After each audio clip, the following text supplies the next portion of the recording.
Hello మామ, welcome back to the new video. Budget మోటోలో ఇది డే 1 అనమాట. ఇప్పుడు నా మొబైల్ వచ్చేసి హెల్మెట్‌కి హోల్డ్ చేసే ఉంది. వ్యూ అయితే ఇది. ఇంకా ప్రెజెంట్ అయితే మనం గొల్లపల్లికైతే వెళ్ళిపోతున్నాం. ఇంకా అందుకని చెప్పేసి పెట్రోల్ తక్కువుండే. పెట్రోల్ కూడా కొట్టిచ్చేసి అలాగే ఒక బ్లాక్ స్ప్రే రిక్వైర్ ఉందనమాట. అది కూడా తీసుకొని అయితే బయలుదేరి వెళ్ళిపోయా. ఇంకా ఈ బ్లాక్ స్ప్రే ఎందుకని చెప్పేసి వీడియో లాస్ట్ వరకు చూడండి, మీకే అర్థమవుతుంది. ఇంకా ఆ బ్లాక్ స్ప్రే వచ్చేసి దీనికే అనమాట. మనోడైతే కొత్తగా డ్యూక్ 200 BS3 అయితే తీసుకుంటాడు. దానికైతే గ్రాబిల్స్ బాగా గలీజ్ అయిపోయాయి. అందుకని చెప్పేసి లైట్ గా పెయింటింగ్ చేద్దామని చెప్పి ఈ బ్లాక్ స్ప్రే అయితే తీసుకొచ్చా. పెయింట్ అయితే డ్రై అవ్వాలని చెప్పేసి ఇలా హోల్డ్ చేసా. ఇంకా అంతలోపల చాసి కొట్టిన పెయింట్ కూడా అయితే డ్రై అయిపోయింది.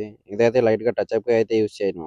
కంప్లీట్ గా అయితే అవుట్ లుకింగ్ అయితే ఎక్స్పెక్ట్ చేయకండి. ప్రెజెంట్ గా అయితే బాగుంటది. ఏమైనా పెట్రోల్ గానీ సంథింగ్ వేడిగా ఐటమ్ ఏమన్నా టచ్ అయితే గానీ ఇదైతే పీల్ అయ్యి వచ్చేస్తుంది అనమాట. కాబట్టి లైట్ గా టచ్ అప్ అయితే యూస్ చేయండి. కంప్లీట్ గా అయితే యూస్ చేయమాకండి. ఇంకా డ్రై అయిపోయింది చెప్పేసి వేరే దానికి పడుకుదని యూస్ చేసిన పేపర్లు కూడా రిమూవ్ చేసేసుకున్నా. ఫైనల్ గా అవుట్ లుక్ అయితే ఇది. ఇంకా పేపర్స్ ని పీల్ ఆఫ్ చేసే లోపు గ్రాబిల్స్ కేసిన పెయింట్ కూడా డ్రై అయిపోయింది.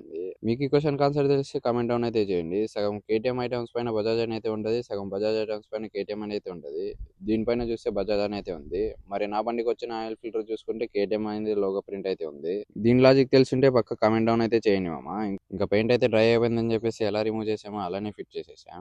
అక్కడైతే వర్క్ ముగిచ్చేసుకొని ఫ్రెష్ అప్ అయ్యి అమాస్ అని చెప్పేసి తమాషా చేయకుండా టౌన్ కి అయితే స్టార్ట్ అయిపోయినాం. ఇంకా ఈ వీడియోకి అయితే మామ మరొక వీడియోలో అయితే మళ్ళీ కలుసుకుందాం. బాయ్.